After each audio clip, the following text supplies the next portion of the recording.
جی السلام علیکم. یہ 539 ایپیسوڈ میں ملاقات ہے. امید ہے آپ لوگ خیریت سے ہوں گے. میرا چینل سبسکرائب کریں، لائک کریں اور دعاؤں میں یاد رکھیں. کورونا سے احتیاط کریں کیونکہ لگ رہا ہے کہ دوسری لہر کورونا کی آ رہی ہے. اس لیے ماسک لازم استعمال کریں، فاصلہ رکھیں، ہینڈ سینیٹائزر یوز کریں. شکریہ. اس ایپیسوڈ میں میں آپ کو تھوڑا ماضی میں لیے چلوں گا.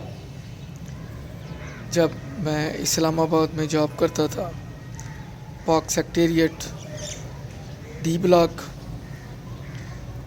تو فرسٹ فلور تھا اور روم کا نمبر تھا 111.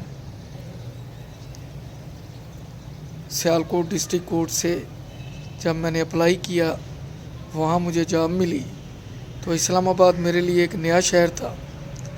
سیالکوٹ کی نسبت وہاں کی روڈز، وہاں کی انوائرمنٹ، وہاں کی سینری، راول ڈیم، دامنے کو، شکر پڑیاں خوبصورت علاقے تھے. میرے پاس بائک ہوتی تھی. بہت کم ہوتا تھا کہ کہیں روزانہ جایا جائے، لیکن بس ویکنڈ پہ کبھی کبھی موڈ ہوتا تو چکر لگا لیتے. ہاں، یہ ضرور ہے کہ چند کلومیٹر کے فاصلے پہ مری تھا، لیکن میں وہاں نہ جا سکا. بس وہ روڈ زگ زیگ سنتے تھے، ڈر لگتا تھا، اس وجہ سے میں وہاں نہیں گیا. اسلام آباد میں بہت اچھا وقت گزرا. میں میلوڈی چوک G6 اس کے قریب رہا، پھر ہاکی گراؤنڈ کے پاس، پھر امبیسیڈر ہوٹل ہے فائر بریگیڈ کے آگے. وہاں سڑک ٹرن ہوتی ہے. جب آپ اسلام آباد آئیں تو لیفٹ سائڈ کو، وہاں پہ کچھ عرصہ گزارا. بار طور تقریباً 4 کوارٹر تبدیل کیے 2 سال کے عرصے میں. وہاں پہ اکثر میں نے دیکھا کہ جتنے بھی کام کرنے والے سرکاری ملازم ہیں، منتھ اینڈ پہ ان کے سر پہ 4 پائیاں ہوتی تھیں. دوسرا، وہاں جو کھٹمل تھے وہ بڑا تنگ کرتے تھے. میرا فرسٹ ایکسپیرینس تھا، مجھے نہیں پتہ تھا. جیسے ہی کمرے میں لائٹ آف کرتے تو ایسے لگتا پتہ نہیں کیا ہلچل ہو گئی ہے. جب لائٹ جلاتے تو وہ فوراً بھاگ جاتے. پتہ چلا کہ یہاں تو کھٹمل کی بھرمار ہے. پھر ہم نے ایسے کیا کہ جمعے والے دن چھٹی ہوتی تھی.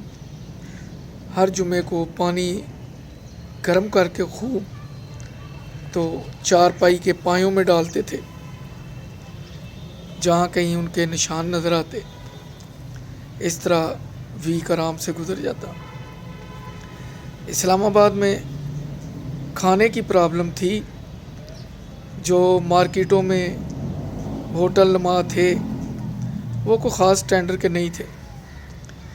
تو میں نے یہی سوچا، گھر میں نے نہیں بتایا کیونکہ گھر بتاتا تو اجازت نہیں ملنی تھی. میں نے یہی سوچا کہ کھانا گھر میں بنایا جائے. تو میرا رومیٹ لڑکا تھا، گجرات سے تعلق رکھتا تھا. وہ میرا علیہ اشرف نام تھا.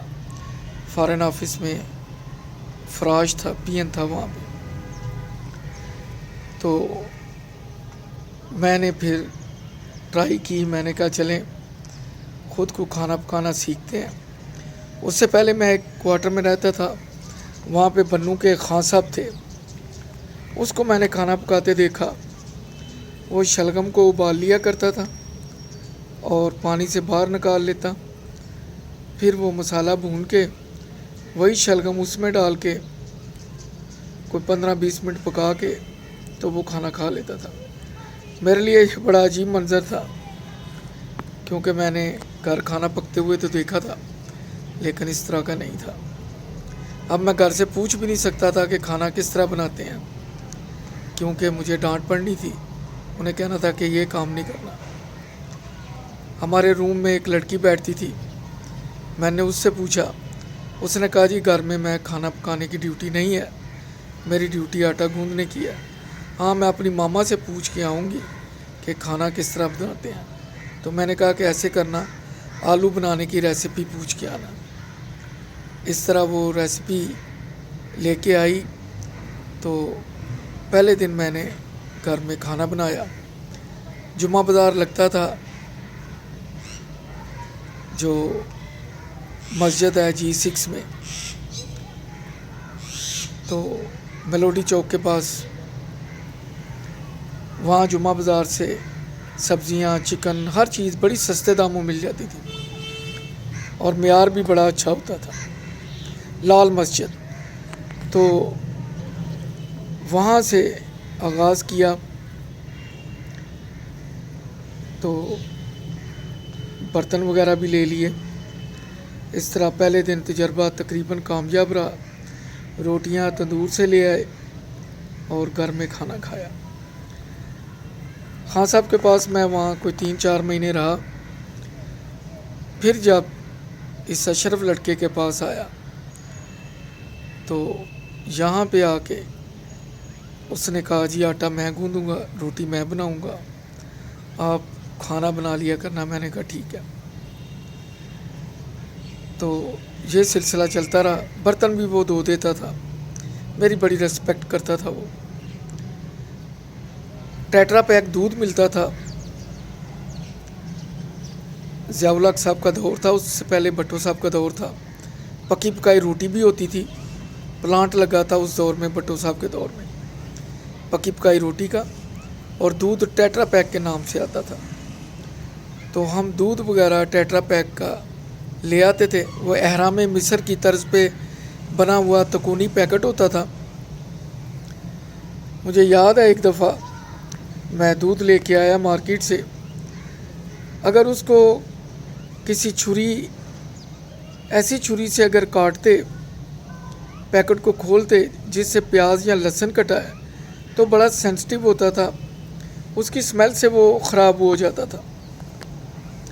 میں کسی کام سے گیا ہوا تھا دوست کو ملنے، تو اشرف صاحب جو دودھ کا پیکٹ تھا وہ ایسے کرتے تھے، آدھا پی لیتے تھے، آدھا میرے لیے رکھ دیتے تھے۔ تو انہوں نے وہ پیکٹ کھولا، آدھا پی لیا، آدھا رکھ دیا۔ میں جب رات کو کوارٹر میں آیا تو مجھے کہنے لگے احسان صاحب یہ جو آپ دودھ کا پیکٹ لے آئے ہیں بڑا زبردست ہے۔ میں نے کہا ہاں کیوں، کیا ہوا؟ کہتا ہے کمپنی والے اس میں سے بلائی نکالنی بھول گئے۔ اتنا گاڑھا، کہتا ہے اتنا مزیدار، اتنا گاڑھا دودھ میں نے کبھی نہیں پیا۔ میں پریشان ہو گیا کہ ایسا تو کبھی ہو ہی نہیں سکتا۔ اس وقت یہ فریش ملک وغیرہ اور یہ فریش کریم کا تصور نہیں تھا، صرف دودھ تھا، وہی ٹیٹرا پیک کا ہی تھا۔